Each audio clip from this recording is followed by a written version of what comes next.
Today, we're taking a deep dive into something that affects pretty much all of us: technology at work. It's this digital double edged sword, right? On one hand, it promises to make us super efficient, but on the other, it often just adds a whole new layer of pressure. We're going to unpack this whole paradox and see how tech is really changing our jobs, for better and sometimes for worse. To really get a handle on where we are now, you have to look back. And this quote from 1985, it feels like it's from a different universe.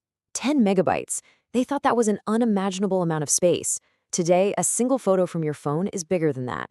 That's not just progress. It's a total quantum leap that has completely rewired our world. And just look at this timeline. It's absolutely wild. The explosion of email is just staggering. We went from millions of messages a day to hundreds of billions in just 2 decades. This isn't just about more messages, it's a fundamental shift. The old barriers of time and space, they've pretty much been obliterated. Okay, so with all these shiny new tools, Slack, Teams, email, you name it, how do we actually decide which one to use?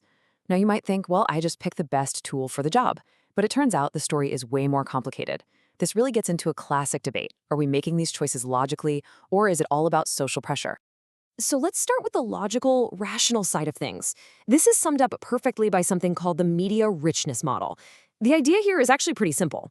We're supposed to choose our tech like a master craftsman chooses a tool. For a really delicate, complex job, you need a rich, nuanced tool. The model basically says our choices are all about logic and the features of the tech itself. So what do we actually mean by richness? This table breaks it down perfectly. At the top, you have face-to-face conversation. It's the richest medium you can get. You have tone of voice, body language, instant feedback. It's got it all. It's perfect for a really sensitive or complicated discussion. Then way down at the other end, you've got something like an email. It's a lean medium, super efficient for simple, straightforward stuff, but it's totally lacking the nuance you need for more ambiguous issues. That all makes perfect sense, right? It seems so logical. But is it really the full story? I mean, think about it. Do you always pick up the phone or schedule a meeting for tough conversations? Or do other things get in the way? Well, the research suggests that our choices are actually far from being purely rational.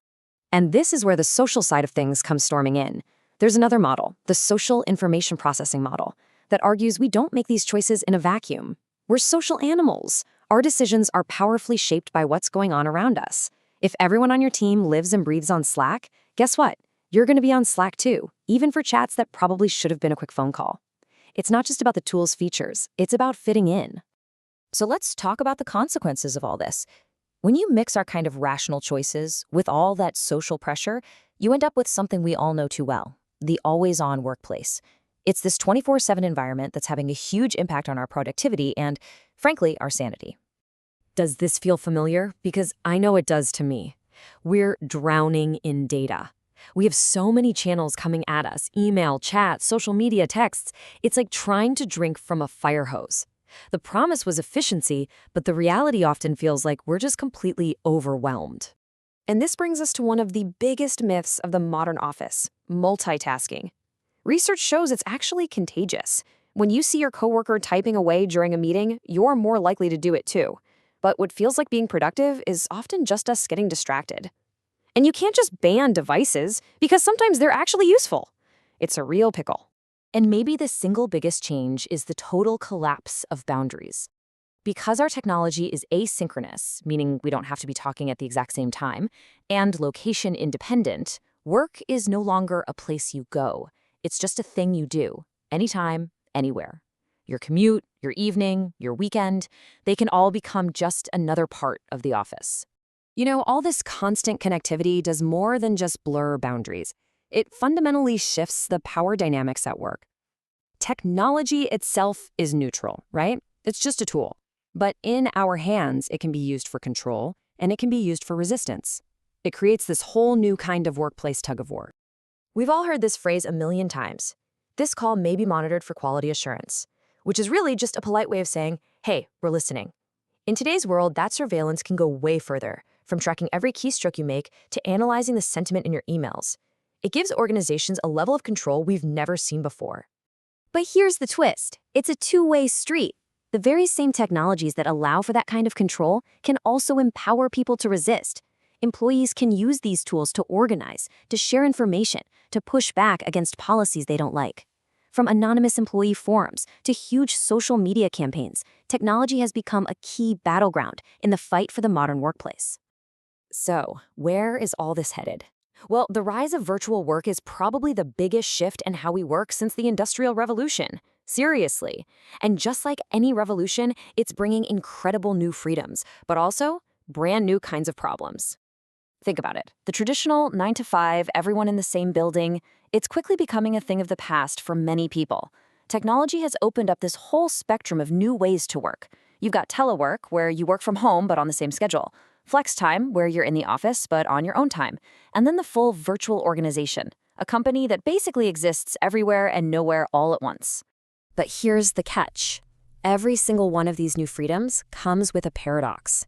You get more flexibility, but your work-life boundaries get weaker. You get more autonomy, but you might feel more socially isolated. These are real trade-offs. And the key isn't necessarily to solve these paradoxes, but to be aware of them so we can manage them and make intentional choices about how we want to work. So all of this brings us to two completely opposite visions of the future. On one side, you have the utopians. They see technology as this incredible force for good that's going to free us all from boring tasks to do more meaningful work. But on the other side, you have the modern-day Luddites, the pessimists.